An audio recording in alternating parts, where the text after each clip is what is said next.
नाज़रीन, आपने आज तक रेस के बारे में जितने अपने कॉन्सेप्ट्स बना रखे हैं कि रेस कैसी होती है, कहाँ पे होती है, आज की वीडियो आपके सारे कॉन्सेप्ट्स बदलने वाली है। इस वक्त मेरे साथ मौजूद है इस्लामाबाद से राबिया अली। इन्होंने दुनिया की ऐसी अजीबोगरीब रेस में मैराथन में हिस्सा लिया जो कि एक स्मूथ ट्रैक पे नहीं बल्कि दुनिया की बुलंद तरीन चोटी माउंट एवरेस्ट पे की गई और इन्होंने इंटरनेशनल फीमेल कैटेगरी में 3rd पोजीशन भी हासिल की।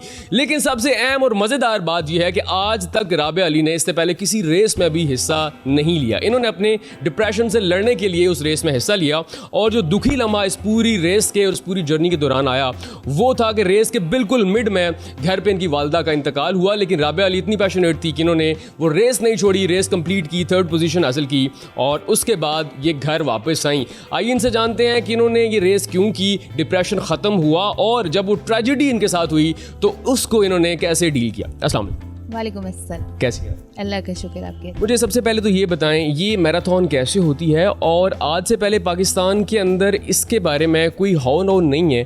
क्या आप वाकई ही पहली खातून हैं जिन्होंने हिस्सा लिया या पाकिस्तान के अंदर पहले भी ऐसा कुछ होता है? नहीं, पाकिस्तानी में पहली खातून हूँ जिन्होंने इस रेस में हिस्सा लिया। ओवरसीज़ पाकिस्तानी एक लड़के ने इसमें पार्टिसिपेट किया हुआ है। पाकिस्तानी खातून में पहली थी जिसने इसमें पार्टिसिपेट किया। अच्छा, इस पूरी रेस का मॉडल कैसे होता है? ये किस तरह इसमें हिस्सा लिया जाता है? रेस कैसे होती है? दुरानिया कितना होता है?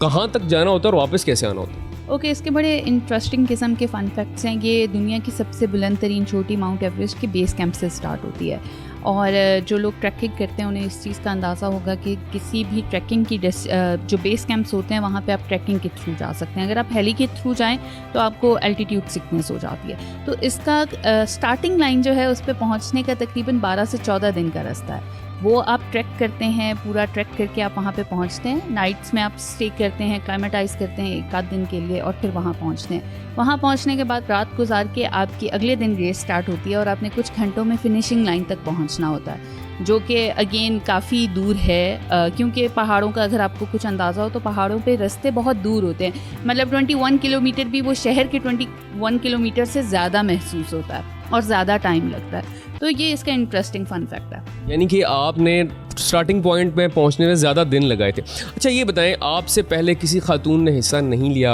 आप पहली थी, 3rd पोजीशन हासिल की, ये सारा सफ़र कैसा रहा? अच्छा, ये बहुत इंटरेस्टिंग सफ़र था क्योंकि वहाँ पे मुझे अंदाज़ा नहीं था कि इंटरनेशनल लेवल पे और जो एथलीट्स होते हैं वो किस तरह सपोर्ट सिस्टम बनते हैं। उन्होंने इस चीज़ को बहुत सपोर्ट किया कि अच्छा दूसरा ये होती नेपाल में, तो नेपाल, इंडिया, हमारे जो साउथ एशिया के ममालिक हैं, हम एक दूसरे के कल्चर को समझते हैं। तो बहुत अच्छी बात यह है कि as a Khatoon first Pakistani female from Pakistan बहुत अच्छा एक्सपीरियंस रहा क्योंकि ये रेस नेपाल में मुनक्किद की जाती है और नेपाल और इंडिया और पाकिस्तान के साउथ एशियन जो ममालिक हैं उनका कल्चर ऑलमोस्ट एक जैसा है। तो उन लोगों ने बहुत अप्रिशिएट किया और नेपाली बहुत मोहब्बत करते हैं पाकिस्तानियों से, तो उन्होंने बहुत वेलकम किया। अच्छा, मुझे ये बताएं बीइंग अ फीमेल आपने वो पहली पाकिस्तानी है जिसने इसमें हिस्सा लिया और फिर 3rd पोजीशन भी हासिल की। ये बताएं पूरा ये जो सफ़र था वो कैसा रहा? सफ़र बहुत अच्छा रहा। मुझे बहुत खुशी हुई वहाँ पहुँचकर क्योंकि नेपाल में पाकिस्तानियों से बहुत मोहब्बत की जाती है और जब वहाँ के ऑर्गेनाइज़र्स को और वहाँ के एथलीट को पता चला कि I am the first Pakistani women जो इसमें पार्टिसिपेट करने जा रही है तो उन्होंने बहुत हौसला बढ़ाया। ना सिर्फ हौसला बढ़ाया, बहुत अप्रिशिएट भी किया। तो ये जर्नी बहुत खूबसूरत रही। अच्छा, मुझे ये बताइए, आपने बताया कि आपने इससे पहले किसी रेस में हिस्सा कभी नहीं लिया था और फिर अचानक इतनी ख़तरनाक रेस में हिस्सा लेना और फिर 3rd पोजीशन भी हासिल करना, ये अचानक मोटिवेशन कैसे मिली या किस वजह से आपने हिस्सा लिया?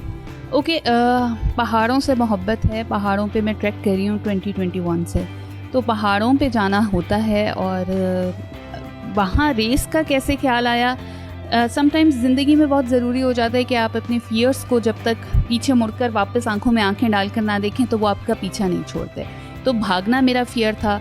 अगेन फिर मैं डिप्रेशन का शिकार थी, साइकेट्रिक मेडिसिन्स पे थी, तो मैं बहुत लो जा रही थी अपनी लाइफ में। जो लोग इस बीमारी का शिकार होते हैं उन्हें अंदाज़ा है कि जब आप इस फेज से गुजर रहे होते हैं आपका बिस्तर से भी नहीं उठने को दिल चाहता। तो मुझे कोई इतना बड़ा गोल सेट करना था जिसके लिए मुझे हर रोज़ अपने आप को मजबूरन उठाना पड़े।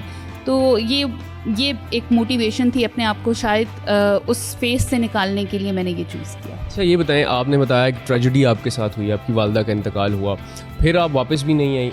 खबर आपको किस पॉइंट पे जाके मिली थी? उस सब को डील आपने फिर कैसे किया? अच्छा, ये ख़बर मुझे मिली जब मैं स्टार्टिंग लाइन के करीब थी, और कोई 10 से 12 दिन का ट्रैक मैं उस वक्त तक कर चुकी थी। स्टार्टिंग लाइन के करीब थी, 2 दिन बाद मेरी रेस स्टार्ट होनी थी। तो ये ख़बर मुझे तब मिली।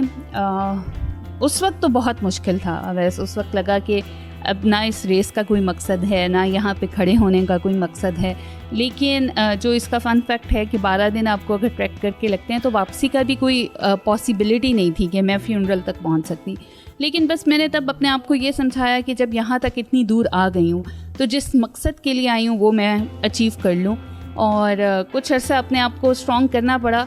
मेरा ख्याल है समटाइम्स हम मजबूर होते हैं अपने आप को मजबूत करने के लिए। अच्छा, ये बताइए, वहाँ पे आप गए, आपको मुख्तलिफ लोगों से मिलने का मौका मिला, मुख्तलिफ ममालिक के लोगों से मिलने का मौका मिला, वो कैसा रहा उनके साथ एक्सपीरियंस? और उस सारे सफ़र के दौरान कोई हादसा पेश आया? क्योंकि इतनी ख़तरनाक चोटी है वो, अक्सर लोग देखते हैं वो क्लाइंबर गिर जाते हैं, तो आपके साथ कुछ ऐसा हुआ? अल्हम्दुलिल्लाह मेरे साथ ऐसा नहीं हुआ कि मुझे कोई चोट लगी हो या फिज़िकली मुझे कोई नुकसान पहुंचा हो। हाँ, बस आखिर में जब वो होता है आपकी क्रॉस लाइन से पहले आपकी एक होती है cut off time, cut off line होती है जिसको आपने कुछ आवर्स में कंप्लीट करना होता है, अदरवाइज़ आप रेस से बाहर हो जाते हैं। तो वो मैंने 2 आवर्स में कंप्लीट कर लिया था। तो उसके बाद मैं थोड़ी रिलैक्स हो गई थी।